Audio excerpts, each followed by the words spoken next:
السلام عليكم ورحمة الله وبركاته. مرحبا بكم معايا في فيديو جديد على قناتي وقناتكم شهوات ملكة. كنتمنى يا ربي من هذا الفيديو يلقاكم في احسن الاحوال يا ربي.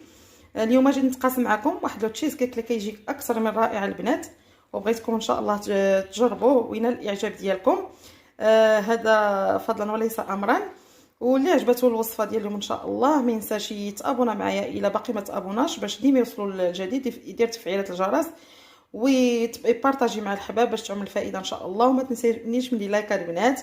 يلا هو دابا باش نشوفوا طريقه المكونات وطريقه التحضير. السلام عليكم. قبل ما نبدا لا فيديو ديال اليوم بغيت نقول لكم راه بفضل الله وفضلكم قدرت نوصل ل 1000 مشترك.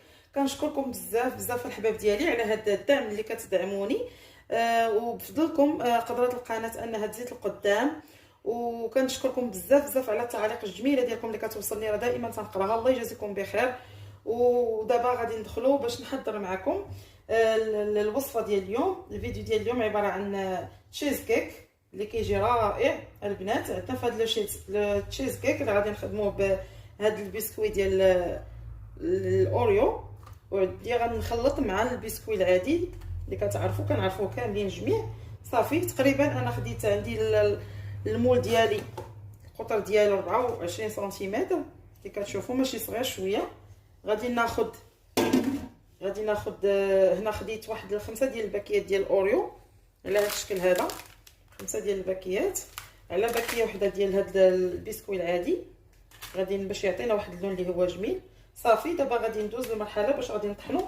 قبل ما نطحنوا انا بغيت ناخذ هاد الكريمه اللي كتكون وسط، غادي نحيدها باش نحتفظ بها نخدم بها الطبقه اللي غادي دابا نخدموا الطبقه الاولى، وهذيك الكريمه غنخدم بها الطبقه الثانيه.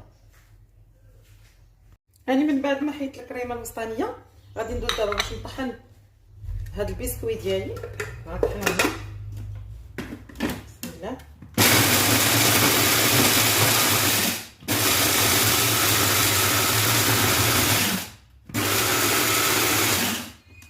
غادي نحاول كيف كتشوفوا كيجي بحال هكا مرمل.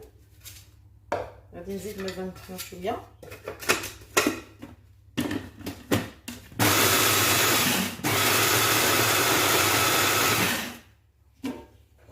غناخذ واحد المول، واحد البول بحال هذا، نفرغ فيه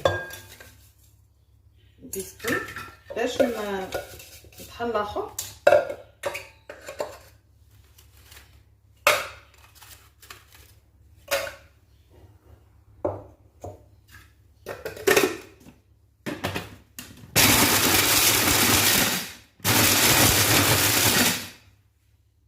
صافي من بعد ما طحنت البسكوي اللي عندي كنزيد عليه واحد 150 غرام ديال الزبده مذوبه، ذوبتها كنزيدوها بسم الله باش نرملو به، باش نجمعو به هاد البسكوي ديالنا، نخلطوها مزيان.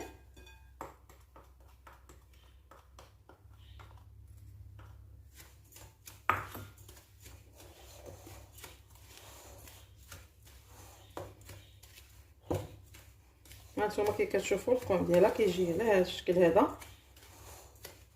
صافي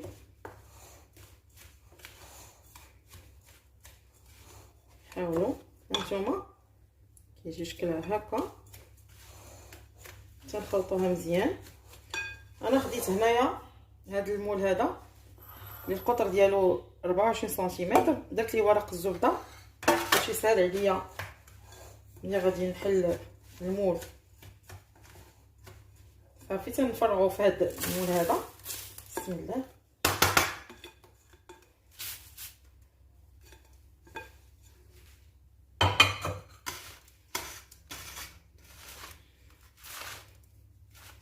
نحاول نقادو مزيان على هذا الشكل.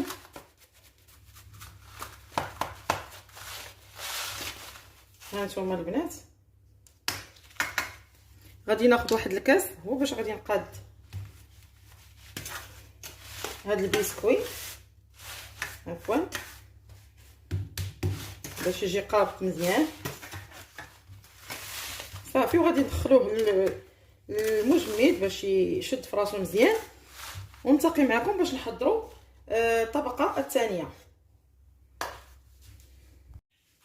هاني رجعت معكم باش نخدموا الطبقه الثانيه ديال لو تشيز كيك ديالنا. كنحتاجوا فيه عندي واحد العلبه ديال لا كريم فريش القشده الطريه ما يعادل 200 غرام. عندي هنايا جبن طري، وعندي واحد 3 ديال لي بيرلي بالسكر، وواحد دانيت فلون دانيت. وغادي نحتاجوا هاد القطع ديال الكريمه اللي كنت خليت ديال البسكويت ديالنا. صافي غادي دابا ندوز على بركه الله نحضر معكم. يديك خص هاد القشده، هاد لا كريم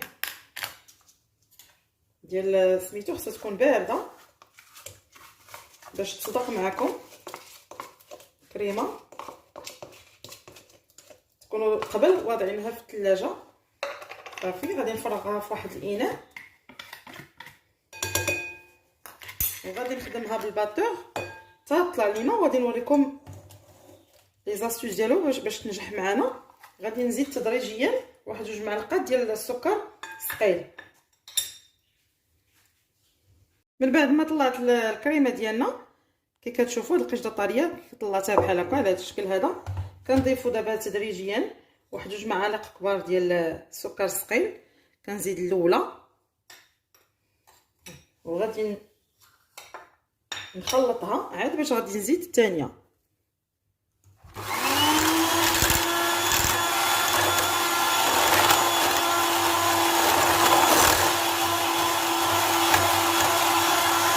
دابا غادي ناخذ واحد الاناء اللي فارغ بحال هكا، غادي ناخذ الجبن الطري ديالنا غادي نفرغوه هنايا. بسم الله نفرغوه هنايا.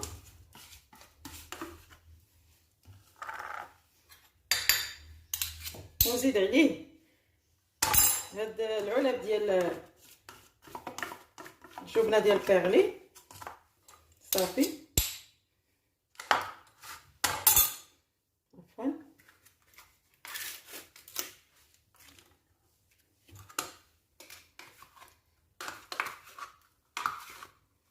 هاد التشيز كيك تيجي رائع البنات. بغيتكم تجربوه وتردوا عليا ان شاء الله في التعاليق.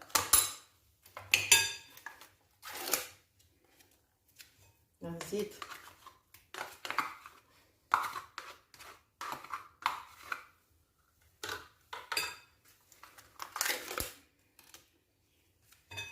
صافي وغادي نخلطوا هاد المكونات اللي عندنا في هاد الاناء الثاني باش نمزجوه مع هاد الكريمه اللي صوبنا. صافي نتقي معكم. غادي نزيد عليهم هاد الفلون كراميل ونتقي معكم بعد ما نطلع هاد الخليط هذا. صافي من بعد ما خلطت هاد الخليط ديالنا كي كتشوفوا ها القوام ديالو، كنزيدوا عليه هاد الكريمه اللي خلينا ديال البسكويت ديالنا كنزيدوها عليه. صافي وهذه غادي نزيدها من بعد ملي غادي نخدم هادو. غادي نزيد هاد القطع ديال الاوريو اللي حيدت ليهم، خديت واحد 4 القطع وهرمشتهم شويه باش ملي غادي نخلط الجميع غادي نزيدو من الفوق باش يعطي فيه واحد المنظر اللي هو جميل. يعني بعد ما خلطت هاد الخليط ديالنا غادي نزيد هاد لا شونتيي، غادي نزيدها فوق من هاد الخليط تدريجيا وانا تنخلطها باش ما تطيحش. بسم الله. صافي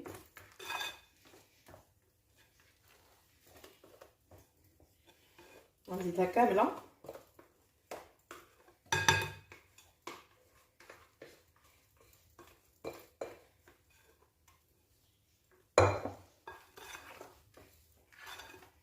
نحاول نهز من تحت للفوق باش تبقى قابطه. كتشوفوا البنات هذا هو القوام ديال الطبقه ديال التشيز كيك ديالنا. كيجي القوام ديالو على هذا الشكل هذا.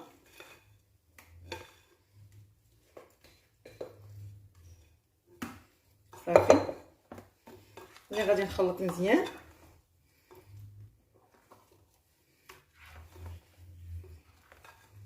غادي نزيد هذا اللي قلت لكم طحنته واحد شويه غادي نزيدو باش يعطي فيه دوك الطريفات واحد المنظر اللي هو جميل. ها نتوما كي كتشوفوا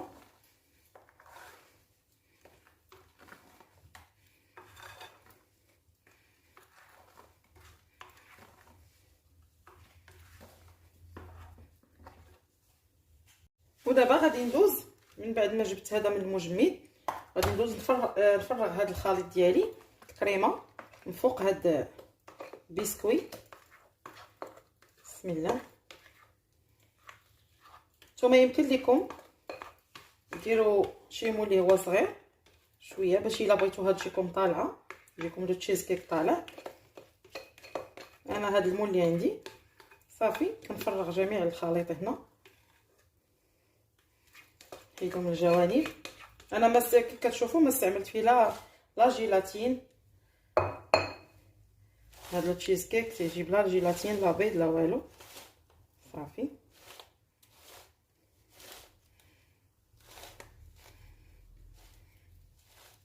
انا عندي المول شويه كبير، غادي تجي الطبقه شويه حاضره معليش.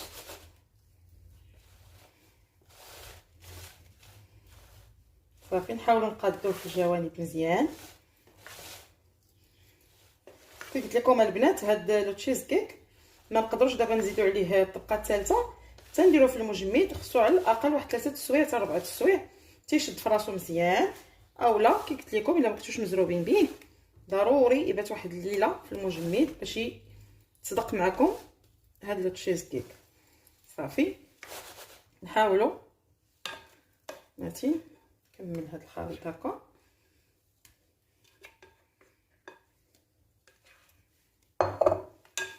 نحاول نضرب فيه بحال هكا سطح العمل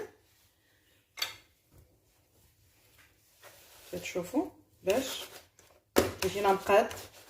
صافي دابا البنات غادي نلبسوا واحد السلوفان باش ما ياخذش ليا الريحه اللي في الثلاجه، وغادي نديرو في المجمد ونلتقي معكم ان شاء الله ملي غادي نوجد ليه الطبقه الثالثه. هانتوما البنات من بعد ما خرجت التشيز كيك ديالنا من المجمد حتى شد في راسو خليتو ليله كامله بات في المجمد. دابا غادي ندوز معكم باش نحضروا الطبقه الثالثه اللي كتكون من الفوق. غناخذ ليها عندي هنايا 150 غرام ديال الشوكولاط الابيض، وعندي هنا واحد المرصو ديال الشوكولاط قطعه من السكر الاسود، وعندي 2 فلون كراميل. غادي نوضعهم في واحد الكاسرونه بحال هكا باش ندير لها ندوبهم في حمام مريم. نتلاقى بكم من بعد ما يذوبوا باش نديروهم في كطبقه ثالثه فوق من التشيز كيك ديالنا. هانتوما من بعد ما ذوبت الشوكولاط ديالنا مع الفلون كراميل كناخذ دابا التشيز كيك كنخويه فوق من واخا سخون يخاف والو.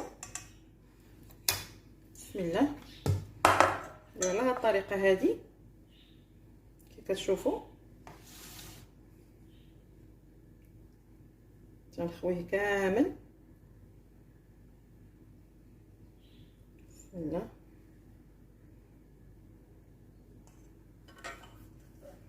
نحاول نقاد الجوانب.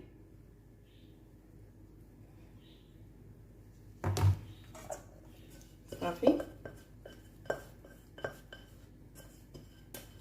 نتوما البنات الا بغيتو يجيكم اللون شويه لون كراميل ما ديروش الشوكولاط الاسود، اكتفيو غير بالبيض.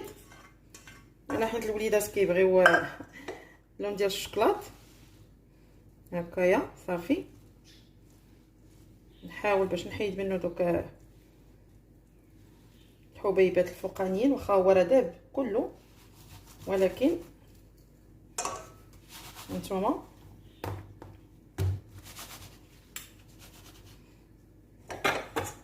انا غادي نعاود نردو شويه للمجمد باش يشد قبض في راسو، ونلتقي معكم باش نوريكم الشكل النهائي ديالو.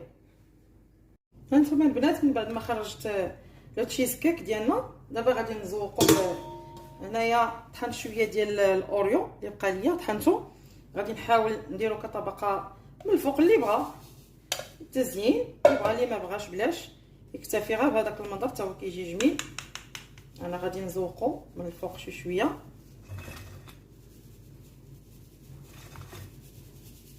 يعطي واحد الشكل اللي هو رائع.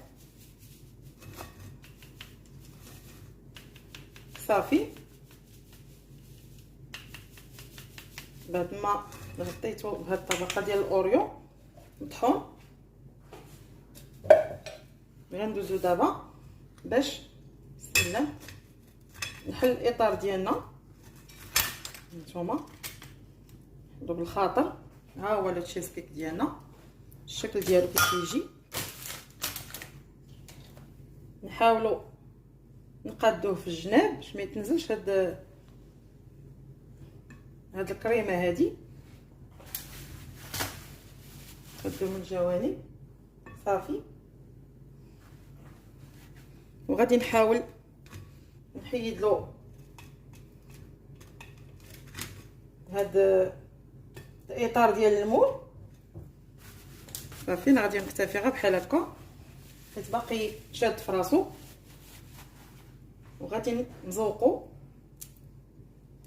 طريفات ديال الشوكولات اللي بغى البنات للذوق. بسم الله.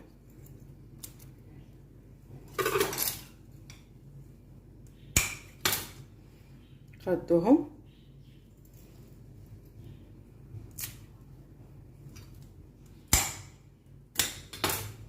صافي. هذا هو الشكل النهائي ديال التشيز كيك ديالنا كي كتشوفوا البنات. انا غادي خصني نحيد هاد باش يبان لكم. ها هو هانتوما البنات. انا غادي نحيد كيفاش كنت دايره ورق الزبده صافي. ها الشكل النهائي ديال التشيز كيك ديالنا. الا عجباتو الوصفه ديال اليوم ما ينساش يتقاسمها مع الحباب باش تعمل الفائده كي كتشوفوا. وكنشكركم بزاف بزاف بزاف على التعليق الجميله ديالكم، وتنقول لكم بسلام عليكم. الحلقه اخرى ان شاء الله في حلقه شيوات ملكه.